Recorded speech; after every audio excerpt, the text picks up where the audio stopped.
Let me just tell you what when we start this video, okay? This picture, this motherfucking picture, gives off the worst vibes, okay?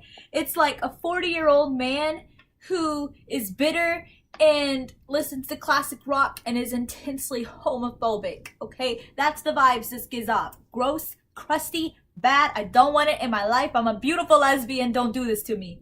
But, this picture is the Sallie house, which is located in Atchison, Kansas, and is the thing we're gonna be talking about today.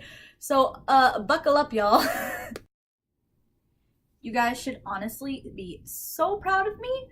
I researched this shit, motherfucker, and by research, I mean I watched the BuzzFeed Unsolved episode on it. So thanks, Ryan! No, but I did research it, and I have a whole handy-dandy notebook with stuff to tell you about. So let's get that started, shall we? So let's start off by saying that the Sallie house is one of the most haunted places in America. Especially, like, if you live in Kansas City, you fucking know about the Sallie house, okay? It's only like, I think 30 or so miles away from where I live. If you live here, you fucking know about the Sallie house. It has an infamous reputation. Everyone knows about it. If you've watched any paranormal ghost hunting show, you know, the really cheesy one with like the slides that show, yeah, you know what I'm talking about. The the ones they air on Destination America at 2 p.m. on a Tuesday. Then you've surely heard of the Sallie house. And that's what we're getting into. So, the Sallie house is located on 508 North 2nd Street in Atchison, Kansas. And it was built between 1867 and 1871. I think so. Yes, I'm right. I'm gonna be looking at my notes because I can't remember shit. And the house has seen 3 deaths. For a while, I think it was originally built by the Finney family, and for the most part, that family lived there for a really long time. Before like the death of like Michael Finney in 1872, and then I think they moved on, and then other people moved into the house and bought it, like William True and Agnes True, who both died in the late 1900s and early 20th century. So that's what you need to know. And then it's seen a whole handful of owners who have only stayed there for short periods of time before mysteriously moving out for unknown reasons. But of course, the most infamous and well-known people who have lived in this house, who lived there for 2 years, was back in the 1990s, and they were named Deborah and Tony Pickman. And if you've heard of the Sallie house, most likely you've heard stories that were from their experiences in that house, because they are fucking horrifying, and we're gonna get into that. So in the 1990s, Deborah and Tony Pickman moved into this house because it was cheap and it was, you know, a nice house, and they were all like, hell yeah, we got a motherfucking deal, we got a bargain here, what a steal. Little did they fucking know that there was things in it that were not great, and it would cause them to have a shitty next 2 years of their life spent in this prison, almost. Drama! Can you tell I'm trying to, like, you know, pretend I'm Shane Dawson and, like, be that dramatic bitch? Oh, no! Are you done? Oh, I'm not. Sorry, I have dogs. So they moved in on December 31st, 1990, and at first they said for the first 2 months everything was totally calm, totally normal. There wasn't anything that would suggest that there was something deeper going on in that house, until they'd come home and they would find that their pictures were hanged upside down. And they didn't really think anything of it. I mean, it was strange, but, you know, it wasn't, you know, malevolent, I guess. And they'd come home and they'd find them upside down. Lights would flicker on and off.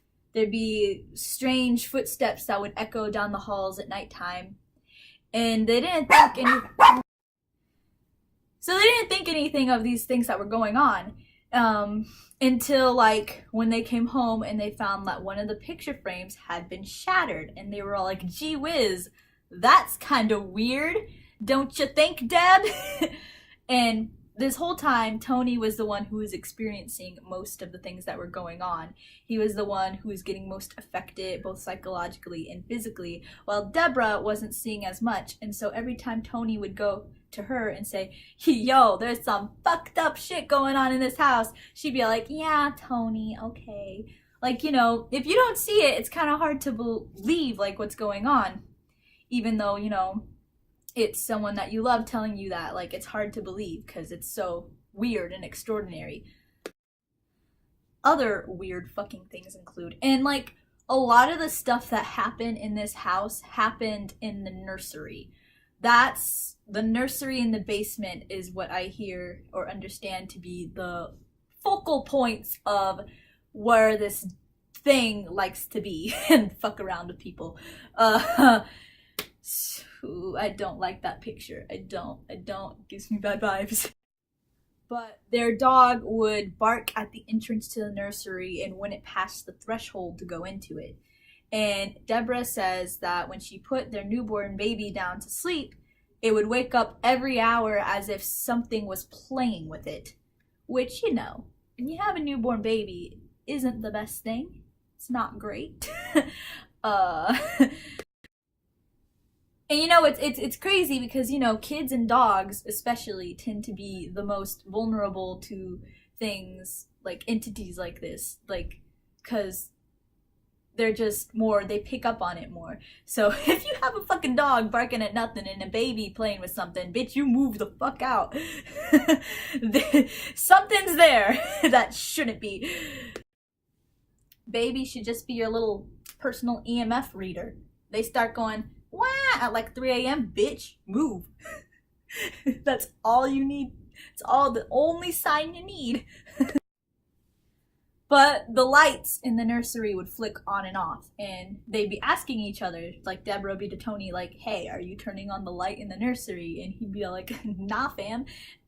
It got to the point where a neighbor actually came up to Deborah and was all like, apparently, hey, what's going on with the light in your nursery? You keep it on all night and you have a, you know, child in there sleeping. And Deborah's all like, Mick, what? Like, she doesn't keep the light on, and that spooked her out really badly because who the fuck is turning that shit on? But truly, the weirdest thing up to this point that happened was on July 14th, 1993. Yeah. And oof. They had been having friends over, apparently, and all of a sudden they hear stuff going on up in the nursery. They hear footsteps, and so they're all like, well, that's weird, we should go check that out. And so they go upstairs, and they say immediately it felt heavy. You know, most people, like, when you're dealing with paranormal stuff, they explain it as feeling very heavy. And so they go into this room, and lo and behold, they find in the middle of the floor, all of the stuffed animals had been lined up and placed neatly in a perfect circle. So obviously they're all like, yo, who did this? And they turn to each other like, okay, own up to it. Who did it? Who McFucking did it? And everyone's all like, oh, no one, we've been downstairs the whole time. And so they end up putting everything away. And they kind of joke about it because they think that it was one of the guests, like, playing a joke on them or someone.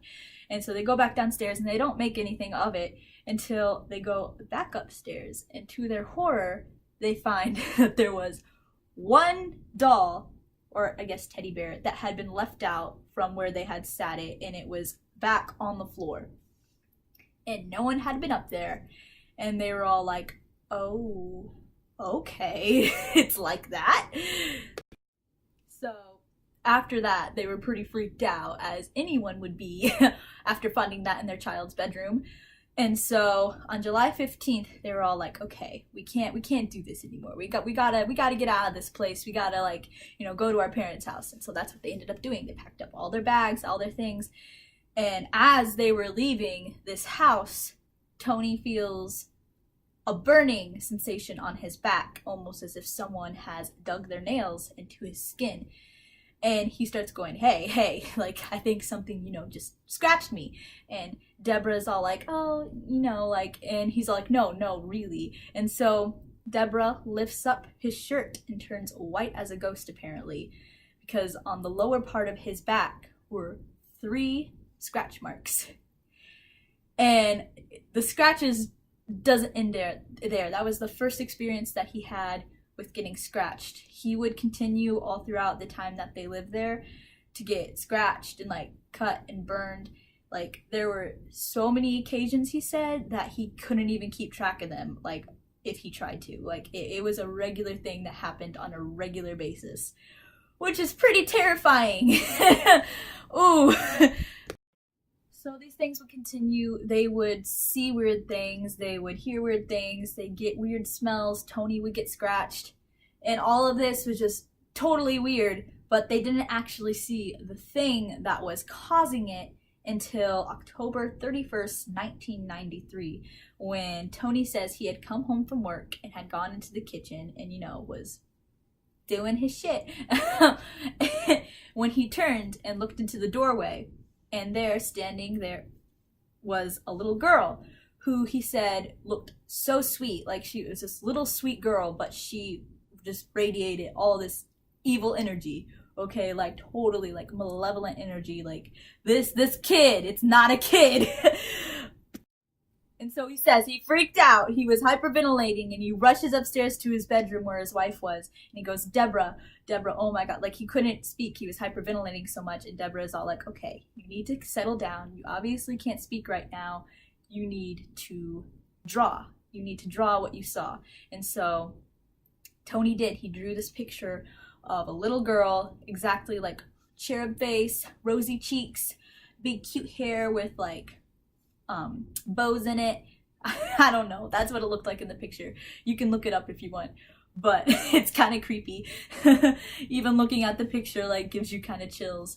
And she was dressed, he said, in a Victorian outfit, late 1900s to early 20th century. That's the type of dress she was wearing.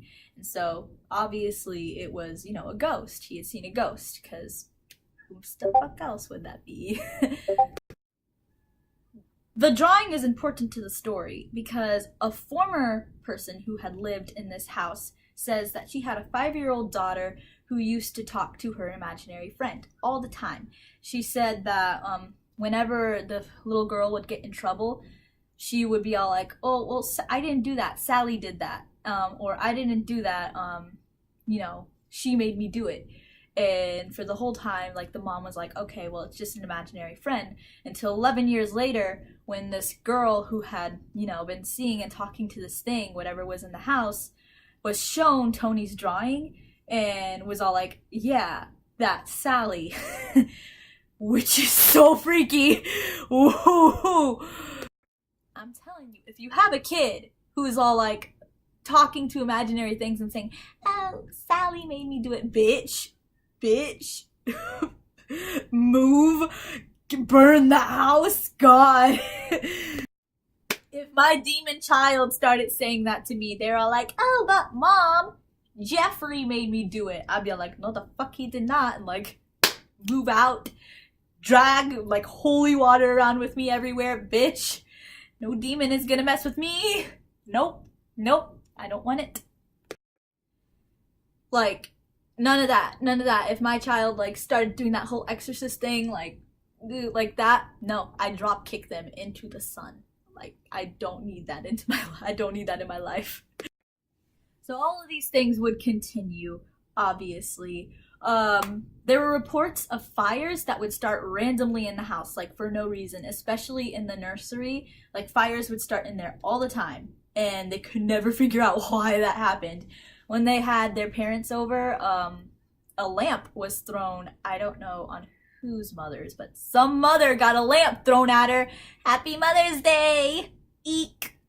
Can you imagine that? Can you imagine just being like sitting, having like a slice of pie with like your kid and being all like, oh yeah, how's the children? And all of a sudden like a lamp just, you know, flying up off a table and getting chucked at your head. Like, can you imagine? And then like just being all like, the kid is just like, oh, sorry, that was the demon. I just. So Tony said, did you hear that voice crack? Oh my god. So Tony said that one night he had been lying in bed and Deborah was asleep next to him, and he had been laying there, and all of a sudden the little girl comes in through the doorway, and he says the details of the story are kind of, I couldn't find definitive like stories of it, but apparently she had held him down in bed by his wrists and it had burned. He said like it was terrifying. She looked like horrific. She didn't look like the sweet girl that she once was. She looked like totally like a dark entity. Like the vibes radiating off of her were evil. And he said that he felt burn marks, like her hand that was like on his wrist burned. And when after that had happened, he woke up his wife and stuff, and she didn't believe him. And when they checked his wrist, there were burn marks in the form of fingerprints. Like a hand had actually been like burned into his flesh. Oh boy, I wish I could tell stories without being me. So Tony, like, when he talks about this house, he says it was the most unhappy years of his life. Like, it didn't just physically affect him, which is a whole thing. Like, when you hear about stories of demonic energies residing in a household, it doesn't just physically manifest, it psychologically takes a toll on the inhabitants. And sometimes it affects one person more than other people. And so obviously Tony was the victim of whatever this entity, like, was wanting, you know? And so he said he'd come home and it was like just the worst. Like, he was never happy there, and he'd be having these thoughts that didn't feel like his thoughts and were totally like dark, and like he'd never think them. Like he he said that he had planned one night after coming from work that he was going to slit his wife's throat, which he said he would have never done. And like it totally like broke his heart, like that, you know, he'd be thinking that, because it wasn't him that was thinking that. It was whatever was in the house was like taking hold of him and like making him think these things that were totally like he'd never do. And he says to this day it still affects him, because he couldn't believe that something could, you know, take a hold of you like that, which is a thing with demonic. When you hear about that, it sounds like Tony was like possessed. Like, that's what possession is, babes. So in 1994, the Pickmans finally moved out, and they haven't been back to the house, I don't think, ever since. And they've done documentaries on it. I'm pretty sure that they had a lot of paranormal investigators come in. Sightings has done a whole investigation and has proven that there is like some weird shit that goes on in that house. And on one of the tapes, I think they caught, like, if you look it up on YouTube, you can catch that they caught in the act Tony was being filmed and had gotten scratched. And that's not proof. I don't know what is. So at this point, you're like, okay, Isabella, tell us what Sallie is. What the fuck is Sallie? And honestly, there's a lot of speculation, and we don't know. Some people say that Sallie was a little girl who lived in the house who died from a botched appendicitis surgery, and she was a little kid, and she just, you know, died in that house. And that's Sallie, and that's the kid that Tony was seeing. And some people say that the, you know, bad energy didn't even come from that little kid, because how could it? It's a kid. And that it was some older lady who had died in the house. The only problem with that theory is there is no record of Sallie living in this house. There is no record of a little girl. There is, I believe, a Sallie Isabel. Here, let me check the name. Yes, there is a 34-year-old black woman named Sallie Isabel Hall who lived in the house, but that is the only record of anyone under the name Sallie living there. So you might be thinking, well, that disproves it. Obviously, it's not real. No, that's actually horrific. Because when you think about it, if it's not a person, then what the fuck is it?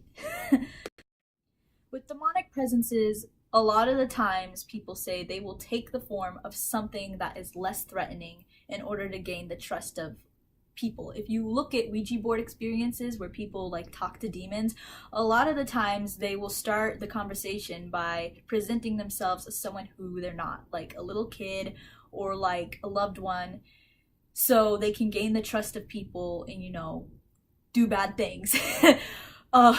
So it's bad, like that's really bad that they were seeing that little girl named Sallie, because it kind of indicates that that was a demonic presence. You know, the feelings that Tony was having, the whole vibe, like when you look at that, like look at that, okay? It's some freaky shit. Like the whole house, people go to it and they say it just radiates the heaviest energies that you will ever feel in your life. And that's all, like, you know, like the bad smells that they were smelling at the beginning, like they said they just get hit with like these pungent odors, is all signs of a demonic presence that was living in this house. So you may be asking, like, why was there a demonic presence in the first place? Like, what let it in? No one's really sure. A lot of people speculate that it is a portal to hell, actually, which isn't great. Because there's more than one entity that psychics say that are living in this house, and so they're like, if one demon apparently is in here, it could, you know, cause enough of that bad energy to let other things in and therefore become a portal to the other side, which sounds insane. But yeah, so the Pikmins moved out, which is great for them, and they will never go back, which is good. And then about I don't know the year exactly because I'm a bad researcher, but a family of 4 moved in and they had reported no signs of paranormal activity. And the key person to this is the wife. The wife who had moved in is the focus person here. But basically, these people, they reported no signs of paranormal activity. They were totally fine living there until one of the landlords did a surprise, like, you know, checkup, and they had gone into the basement. And to, you know, his shock, he found a pentagram painted on the floor, a black robe, a cauldron, and an altar. And immediately he was all like, yo, this is some devil shit. So obviously he's all like, what are you doing summoning Beelzebub in this basement, honey? And the people speculate that it was the wife who was doing satanic rituals, and she would sacrifice animals there on the floor. And if you go into the basement, people say that that is where the demon lives. It lives in the hole in the very back of the basement. That's where it chills. It's its hangout, you know. So if you go on a tour there, I'm pretty sure you can go into the basement and they will show you that hole in the wall and you can, you know, cry. And people go there and the pentagram is no longer there. It's just like a big black mark on the floor, but that's where it was. You go look, go there and look, you will see it. But I don't know why you would go there because demons.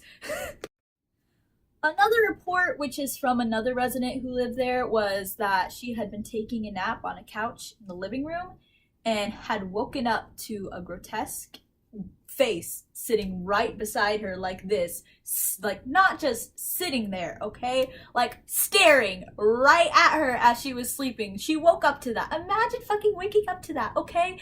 I heard about that. I to this day cannot, like, you know, sleep with like my face like facing away, like towards the end of my bed, because I'm scared I'll wake up and like see a face staring right back at me. Like, oh my gosh, that's terrifying. I would never sleep again. Holy fuck. So what do you think that Sallie was? Some people say that she was older, more cruel, middle-aged woman that had been causing all the attacks and that it wasn't a demon at all. And some people full-heartedly believe that it is a portal to actual hell, to actually Satan's armpit. So, you know, what do you think? In my personal opinion, I do believe that it is a demonic presence. With all the things that Tony had experienced, I've experienced in my house. So I like, obviously not as bad, but like at the same time, all of that like stuff from what I've heard and like my experience has pointed to it being a demonic entity that is living in that house. So, you know, good for them that they moved, because that's horrific. But that's all I got to tell you today. If you want to learn more about the Sallie house, you can go to like their webpage. They give tours. You can see all of the stuff. You can go and like look at the nursery. People go there, and most people do get weird like EVPs. Like there is tons and tons and tons of like EVPs that are out there that they've gotten from this house. Like every time people go in there, like you will get something, you will get an orb, you will get an EVP. It's fucked up, okay? Like it something's going on that shouldn't be going on in that household. So yeah, you can go there. I might go there, and if I do, I will film it if they let me. So if you want that, I can probably drive down there and die. I'll bring back a stuffed animal that was in that circle. I'll bring that back for you guys. But yeah, that's all I got. Thanks for coming to my haunted house party. Until next time.